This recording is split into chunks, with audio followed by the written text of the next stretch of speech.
नमस्कार. आजचा सवाल मध्ये तुमचं मनपूर्वक स्वागत. आज पुन्हा एकदा नवा दिवस, नवा प्रश्न, नवी चर्चा. आज मी मुंबईकरांच्या जिव्हाळ्याचा प्रश्न घेणार आहे. रस्त्यावरच्या खड्ड्यांचा प्रश्न, मुंबईतले रस्ते, या प्रश्नावर या कार्यक्रमात आपण अनेकदा चर्चा केली आहे. खडाजंगी चर्चा झालेली आहे, एकमेकावर आरोप प्रत्यारोप झाले आहेत. पण काल मुंबई महापालिकेमध्ये 550 कोटी रुपयांचं रस्त्याचं कंत्राट मंजूर करण्यात आलं आणि हे कंत्राट अशा वादग्रस्त कंत्राटदारांना देण्यात आलंय की ज्यांच्याविषयी अनेक वर्ष शंका आहे, ज्यांच्याविषयी आक्षेप घेण्यात आले आहेत, ज्यांच्यावर आरोप आहेत. माझा प्रश्न सरळ आहे, हे कंत्राटदार आणि मुंबई महापालिकेतले राजकारणी, मग ते सत्ताधारी असोत विरोधक असोत, यांचं संगनमत आहे का? माझा दुसरा प्रश्न असा आहे, या संगनमतामध्ये अधिकारी सुद्धा सामील आहेत का? कारण अशा कंत्राटदारांना जर तुम्ही कंत्राट देणार असाल तर मुंबईचे रस्ते चांगले कसे होणार, हा प्रश्न मुंबईचा नागरिक विचारतोय. यातून होणार काय? मुंबई महापालिकेच्या निवडणुका तोंडावर आलेल्या असताना आरोप प्रत्यारोप होतील, पण त्या पलीकडे जाऊन रस्ते सुधारावेत म्हणून काही प्रयत्न होणार आहेत का, हा माझा प्रश्न आहे. राजकारणी आणि कॉन्ट्रॅक्टर यांच्या संगनमतामुळे मुंबईची वाट लागली आहे का, हा शेवटी मी प्रश्न विचारणार आहे. कारण केवळ रस्त्यांच्या बाबतीत नाही तर सर्व बाबतीत हे होतंय असं लक्षात आलेलं आहे. त्यामुळे नागरिकांच्या रोषाचं प्रतिनिधित्व आजचा हा कार्यक्रम करणार आहे. माझ्या सोबत आहेत नेहमीप्रमाणे नामवंत पाहुणे. माझ्या सोबत आहेत माझ्या स्टुडिओमध्ये भारतीय जनता पक्षाचे नगरसेवक भालचंद्र शिरसाट. भालचंद्र शिरसाट यांच्या पक्षाची आणि शिवसेनेची युती आहे. शिवसेनेचे नगरसेवक स्थायी समितीचे अध्यक्ष राहुल शेवाळे थोड्याच वेळात इथे येणार आहेत. त्या दोघांची युती आहे आणि युती या महापालिकेमध्ये सत्ताधारी आहेत, त्यामुळे विरोधक त्यांच्यावर आरोप करतायत.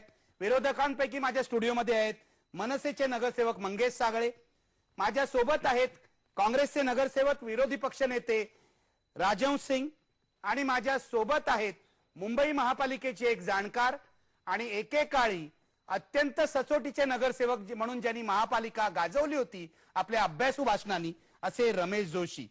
मी चर्चेला सुरुवात करतोय भालचंद्र शिरसाट तुमच्यापासून. तुम्ही आमचे प्रतिनिधी आहात, सर्व मुंबईकरांचे प्रतिनिधी आहात. तुम्हाला सुरुवातीलाच सांगितलं पाहिजे, या मुंबईमध्ये जे खड्डे आहेत हे खड्डे आम्हाला मरणाच्या दारात नेऊन ठेवतायत. या खड्ड्यांमुळे आम्हाला अनेक प्रकारच्या व्याधी जडलेल्या आहेत असं मुंबईकरांचं म्हणणं आहे. मुंबईकर संतप्त आहे की हे खड्डे ज्यामुळे निर्माण होत आहेत, ज्यांच्या वाईट कामामुळे निर्माण होत आहेत, त्या कंत्राटदारांना शिक्षा झाली पाहिजे असं मुंबईकरांचं म्हणणं आहे. तरी सुद्धा काल 550 कोटीचं कंत्राट तुम्ही अशा 9 कंत्राटदारांना दिलं, जे कंत्राटदार बदनाम आहे. हे कसं झालं, नेमकं काय घडलं? कंत्राटाची पूर्ण प्रक्रिया जर आपण समजून घेतली, रस्त्याची कामं ही झालीच पाहिजेत. रस्त्याची कामं नाही झाली तर रस्त्यावर खड्डे होणार. रस्त्यांची दुरुस्ती, सिमेंट काँक्रिटीकरण झालं पाहिजे.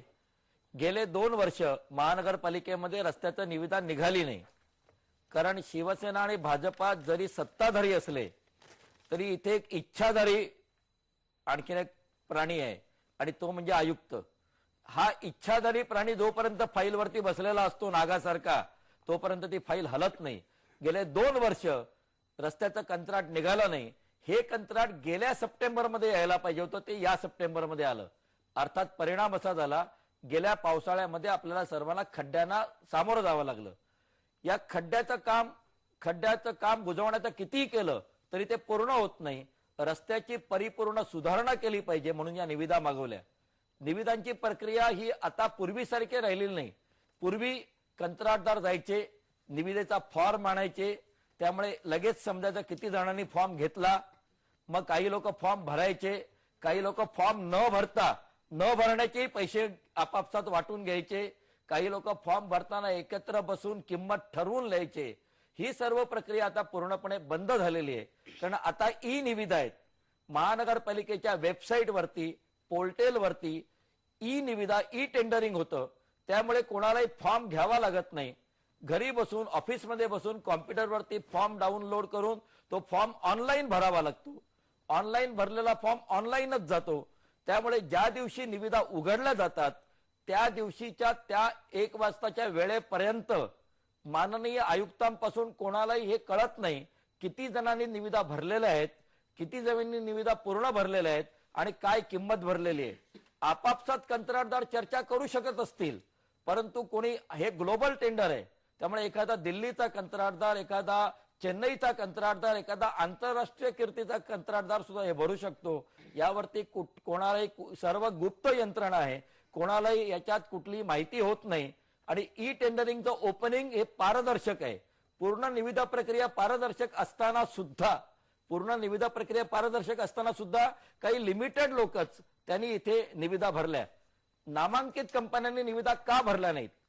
यामध्ये क्लास ए चे हे कंत्राटदार आहेत.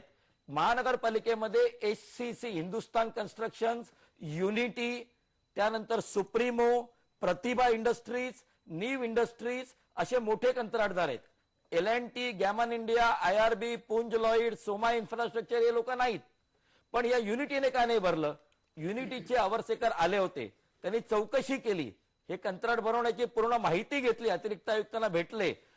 HCC हिंदुस्तान कन्स्ट्रक्शन मोठी प्रोजेक्ट करतं, प्रतिभाकडे मोठी कामं आहेत महानगरपालिकेची, तरी सुद्धा यांनी का भरलं नाही? हा प्रश्नाचं उत्तर क्वचित त्यांचेच संचालक देऊ शकतील, मी देऊ शकणार नाही.